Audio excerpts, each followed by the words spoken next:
નમસ્કાર વિદ્યાર્થી મિત્રો, વંદે ક્લાસીસ યુટ્યુબ ચેનલમાં આપનું હાર્દિક સ્વાગત છે।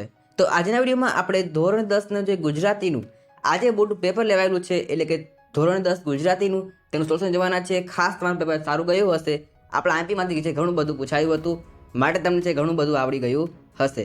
તો ચાલો આજના વિડીયોની શરૂઆત કરીએ। ખાસ તમને વિડીયો પસંદ આવે તો લાઈક જરૂરથી કરી દેજો અને વિડીયોને શેર જરૂરથી કરી દેજો, જેથી બાકીના વિદ્યાર્થીઓને પણ આ સોલ્યુશનનો લાભ છે મળી શકે। તો ચાલો શરૂઆત કરીએ છીએ। સૌથી પહેલાં વાત કરીએ વિભાગ એની।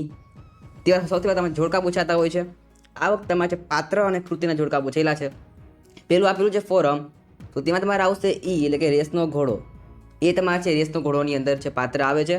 બીજું છે ગોવિંદ, તે તમારે આવે છે ક એટલે કે ચોપડાની ઇન્દ્રજાળની અંદર। ત્યાર પછી આંબા પટેલ, તે તમારે આવે છે ડ એટલે કે ઘોડાની સ્વામી ભક્તિ, ઘોડીની સ્વામી ભક્તિ, તેનું છે પાત્ર છે। ચોથું છે માણેક, તે તમારે આવે છે બ એટલે કે ભૂલી ગયા પછી, એની અંદર છે માણેક તમારે આવે છે। ખાસ તમને છે અહીં ભૂલી ગયા પછી નહીં આવે, પણ તમારે અહીં તમારે આવશે માણેક આવશે અ જન્મોત્સવ, ગોવિંદ તમારે છે આવશે ચોપડાની ઇન્દ્રજાળની અંદર, આંબા પટેલ આવશે તમારે ઘોડીની સ્વામી ભક્તિ, અને માણેક તમારે છે આવશે અહીંયા અ એટલે કે જન્મોત્સવ। આમ તમારે જોડકા જોડવાના છે, ખાસ તમને જરૂરથી આવડી ગયા હશે। આગળ ત્યાર પછી ખાલી જગ્યા આપેલી છે પાંચમું, નરેને ખાલી જગ્યાની તાલીમ મેળવી હતી, તો જવાબમાં આવશે વન રક્ષણની કઈ તાલીમ, વન રક્ષણની તાલીમ નરેને મેળવી હતી। બીજું છઠ્ઠું છે આપણી બબલીની પગલી જ જાણે, આ વાક્ય ખાલી જગ્યા બોલે છે, તો આ વાક્ય ડુંગરની પત્ની બોલે છે। સાતમું ખાલી જગ્યાના કારણે સાગના ઝાડ શણગારેલા છે, તો જવાબમાં અહીં આવશે આજ્ઞા। આ પ્રશ્ન છે થોડોક અલગ છે, પણ તમને ઝડપથી આવડી ગયો હશે। ત્યાર પછી આઠમું મનુષ્ય દેહ ખાલી જગ્યાના જેવો છે, ઇઝી પ્રશ્ન છે, આ તમને જરૂરથી આવડી ગયો હશે। જવાબમાં આવશે અહીંયા છાસ, મનુષ્યનો દેહ છાસ જેવો છે। ત્યાર પછી છે પ્રશ્નના ઉત્તર એક વાક્યમાં લખવાના છે। આંબા પટેલની ઘોડીની ચાલ કેવી હતી, તો તેની ચાલ છે રેવાડ ચાલ હતી, કેવી હતી, રેવાડ ચાલ હતી। ત્યાર પછી અંકિતને પરીક્ષામાં ઉત્તીર્ણ થવાની ખુશીમાં કયા પુસ્તકો ભેટમાં મળ્યા હતા, આ પ્રશ્ન છે ખૂબ જ અગત્યનો હતો, આ પૂછાઈ ગયો છે। તો અહીં જવાબમાં આવશે રામાયણ અને ખાસ તમારે અગત્યનો પ્રશ્ન છે રામાયણ અને મહાભારતની બાળકથાના પુસ્તકો, રામાયણ અને મહાભારતની બાળકથાના પુસ્તક, ખાલી તમારે છે જરૂર છે એ બાળકથાને લખવું જરૂરી છે। ખાલી તમે એમ લખશો કે રામાયણ અને મહાભારતના પુસ્તકો તો તમને માર્ક્સ નહીં મળે, પણ તમારે આખું લખવાનું રહેશે કે રામાયણ અને મહાભારતની બાળકથાના પુસ્તકો, ખાસ તમારે આખું લખવાનું રહેશે, તો જ તમને છે આનું પૂરું 1 માર્ક્સ તમને મળશે। ત્યાર પછી ડ આપેલું છે, જે તમને પૂછેલા છે 3 બાકી પ્રશ્ન, તેમાં છે તમે તેને સ્ક્રીનમાં જોઈ શકો છો। 11મું આપેલું છે લેખક છત્રી ન ખોવાય એ માટે કઈ સલાહ અમલમાં મૂકી હતી, આ પણ તમને આવ્યો છે। ત્યાર પછી ડુંગરે તેની પત્ની પ્રત્યે સહાનુભૂતિ દર્શાવતા શું કહ્યું, આ પણ આવ્યો છે। ત્યાર પછી લેખક કોને ક્રૂર કટાક્ષ ગણાવે છે, કેમ, આ આપણે ચાઈપીમાં આપેલો હતો, તે તમને જરૂરથી આવડી ગયો હશે। ત્યાર પછી મુદ્દાસર ઉત્તર આપવાના છે, તમને 6 માર્ક્સ આ પણ પૂછેલા છે। તેમાં છે મોસ્ટ આઈએમપી પ્રશ્ન આપણે આપેલો હતો, જે આઈએમપીના વિડીયોની અંદર 14 નંબરનો, આખરે શિક્ષણનું ધ્યેય બાળક ઉમદા માણસ બને તે છે, વિધાન વિગતે સમજાવ, આપણા એમપીમાં આપેલો હતો। ત્યાર પછી માણસ અને પ્રાણીની પરસ્પર પ્રીત ઘોડીની સ્વામી ભક્તિ પાઠના વર્ણવો, આ આપણે આપ્યો નહોતો, પણ તમને જરૂરથી આવડી ગયો હશે। ત્યાર પછી ચોપડાની ઇન્દ્રજા પાઠમાં રાતો ચોપડો ફાડી નાખવા પાછળ ભીખા એટલે કે લેખક, અહીં તમને કીધેલું છે કે લેખકનું મનોમંથન જણાવો, અહીં તમે ટ્વિસ્ટ કરીને પૂછેલું છે કે ભીખલાનું મનોમંથન જણાવો, આ પણ આપણે આઈપીમાં પ્રશ્ન આપેલો હતો, ખાસ તમને જરૂરથી આવડી ગયો હશે। તે વાત કરીએ વિભાગ બીની, જોડકા તમને આપેલા છે, એ તમે આપેલા છે કૃતિ અને સાહિત્ય પ્રકાર જોડવાના છે। તો પેલું આપેલું છે પ્રશ્ન 17મો, ચાંદલીઓ, તે તમારે છે લોકગીત છે ચાંદલીઓ, તો જવાબમાં આવશે અહીંયા બ। તે પછી 18મું દીકરી, તે તમારે છે ગઝલ છે, જવાબમાં આવશે ક। વતનથી વિદાય થતા, ત્યાં તમારે છે એ સોનેટ છે, તો જવાબમાં આવશે અ। ત્યાર પછી તમને આપેલું છે અહીંયા 20 નંબરનું વૈષ્ણવજન, તે તમારે પદ છે, જવાબમાં આવશે અહીંયા ઈ। ત્યાર પછી છે ખાલી જગ્યા આપેલી છે 21 નંબરની અંદર, કવિ ખાલી જગ્યાના ઉઠાવવાની ઈચ્છા વ્યક્ત કરે છે, તો જવાબમાં આવશે મોરપીંછ। સિલવંત સાધુનો અર્થ ખાલી જગ્યા થાય, તો જવાબમાં આવશે ચારિત્ર્યવાન। સ્વજન સુધી ખાલી જગ્યા લઈ જશે, તો જવાબમાં અહીં છે એ તમારે આવશે દુશ્મન, દુશ્મનો છે સ્વજન સુધી લઈ જશે। ત્યાર પછી ખાલી જગ્યા બનવું દુર્લભ છે, આ પણ તમને જરૂરથી આવડી ગયું હશે, જવાબમાં આવશે દેશ દીપક। જો તમને એમ કીધું હોય કે ખાલી જગ્યા બનવું કઠિન છે તો કુલદીપક આવે, પણ તમને કીધેલું છે ખાલી જગ્યા બનવું દુર્લભ છે, તો અહીં જવાબ તમારે છે દેશ દીપક આવશે। આગળ ત્યાર પછી એક વાક્ય પ્રશ્ન પૂછેલા છે 25 નંબરની અંદર, પંખીને પામવા શું કરવાનું કહે છે, તો જવાબમાં આવશે પંખીને પામવા તેના ગીત સાંભળવાનું કહે છે, કેવી રીતે, પંખીને પામવા તેના ગીત છુપીને સાંભળવાનું કહે છે. ત્યાર પછી કવિ કયા વૃક્ષ નીચે બેઠા છે? તો જવાબમાં આવશે અહીંયા મેહુડીના. કયા વૃક્ષ નીચે? મેહુડીના વૃક્ષ નીચે છે કવિ બેઠા છે. ત્યાર પછી છે 3-4 વાક્યનો પ્રશ્ન જવાબ છે. કવિ રાંજીદર શાહ આપણી વ્યથામાંથી કેવી રીતે રસ્તો કાઢવાનું કહે છે? ત્યાર પછી સત્યના આયોગની કઈ વિશેષતા છે? દીકરીના માથે હાથ ફેરવવો અને દીકરી હાથ દે બંને શું તફાવત છે? આ બધા છે પ્રશ્ન ઇઝી છે, તમે જરૂરથી આવડી ગયા હશે. ત્યાર પછી 10 વાક્ય પ્રશ્ન આપેલા છે. મુદ્દાસર પ્રશ્ન. હું એવો ગુજરાતી કાવ્યમાં પોતે ગુજરાતી હોવાનું ગૌરવ કયા કારણોસર અનુભવે છે? આ પ્રશ્ન આપણે એમપીમાં આપેલો હતો. ત્યાર પછી વૈષ્ણવજનના લક્ષણ જણાવો, આપણે એમપીમાં આપેલો હતો. ત્યાર પછી વતનની વિદાય થતા કવિ અનુભવ વેદના જણાવો, આ પણ છે આપણે એમપીમાં આપેલો હતો.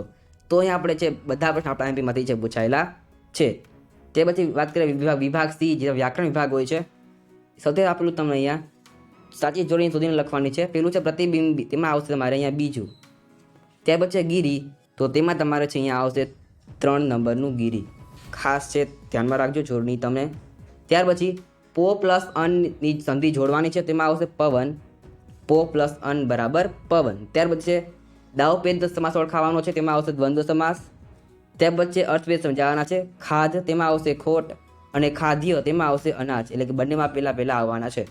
ત્યાર પછી માણેકના કરુણ ચિત્કારે તેમનો પીછો પકડ્યો, વાક્યમાં અલંકારનો પ્રકાર જણાવો. તો તેમાં છે જવાબમાં તમારે આવશે અહીંયા સજીવારોપણ અલંકાર.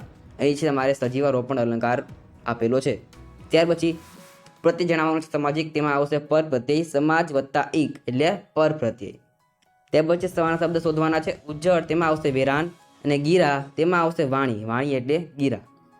ત્યાર પછી 40 નંબરનો પ્રશ્ન છે. લાચારી સંજ્ઞાનો વિકલ્પ સંજ્ઞા શોધવાની છે, તેમાં આવશે ભાવવાચક. લાચારી છે ભાવવાચક સંજ્ઞા છે, ખાસ છે ધ્યાનમાં રાખજો. ત્યાર પછી છે માર્ગમાં જવાબ આપવાના છે. રૂઢિપ્રયોગ આપેલો છે.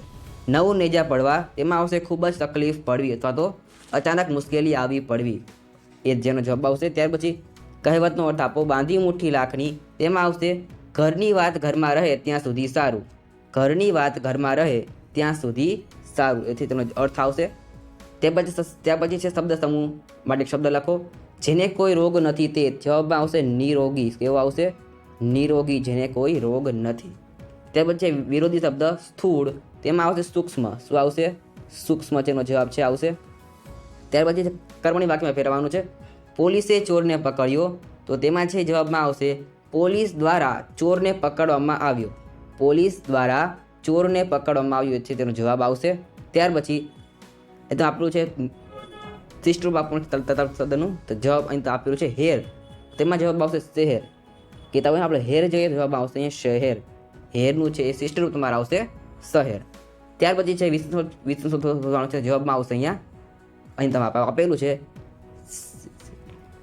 અહીં જે જવાબ તમારે આવવાનું છે સિલવંત, એટલે આવશે તમારે ગુણવાચક વિશેષણ. કયું આવશે? સિલવંત છે એક પ્રકારનો ગુણ છે. જવાબમાં અહીં તમારે આવશે સિલવંત, એ તમારે વિશેષણ થશે, અને પ્રકાર આવશે ગુણવાચક વિશેષણ. ત્યાર પછી છે વાક્યમાંથી અહીં જવાબ તમારે આવવાનું છે મને છે બહુ ભાવે છે. શું આપેલું છે? ખીચડી મને બહુ ભાવે નહીં. તો અહીં છે તમારા જવાબમાં આવશે બહુ. બહુ તમારે છે માત્રાવાચક વિશેષણ છે, જવાબમાં આવશે બહુ, અને પ્રકાર આવશે માત્રાવાચક ક્રિયા વિશેષણ. ત્યાર પછી ધ્વનિ ઘટકો છૂટા પાડો, જવાબમાં તમે આવશે તૃષ્ણા, તેમાં આપેલું છે, તો જવાબમાં આવશે અહીંયા ત પ્લસ રૂ પ્લસ તમારે આવશે અહીંયા સ પ્લસ અ પ્લસ અણ પ્લસ આ છે બધા શબ્દ છે ખોડા આવશે, પ્લસ તમારે છેલ્લે આ આવશે. કંઈ પછી તૃષ્ણા આપેલું છે, છેલ્લે તમારે છે આ આવશે. ત્યાર પછી વાક્યનું રૂપાંતર કરવાનું છે એક વાક્યની અંદર. એ તો આપેલું છે રીછના હુમલામાંથી એક સુરતી કુટુંબ બચ્યું, તો જવાબમાં આવશે મનીષાએ રીછના હુમલાથી એક સુરતી કુટુંબને બચાવાયું.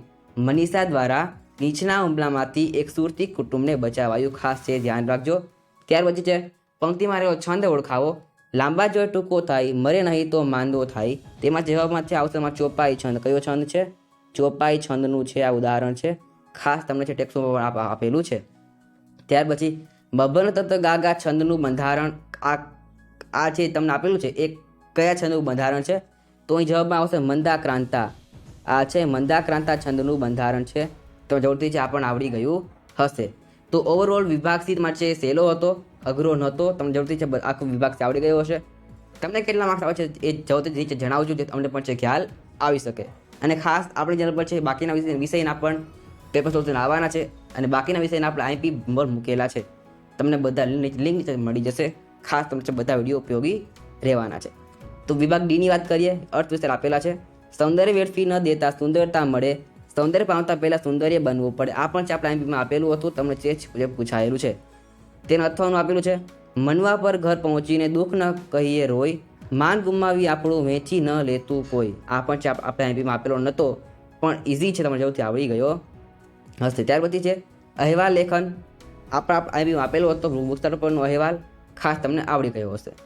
ત્યાર પછી છે સંક્ષેપીકરણ, તમને આપેલું છે, આ પણ તમને ઇઝી લાગ્યું હશે. ત્યાર પછી નિબંધ લેખન છે.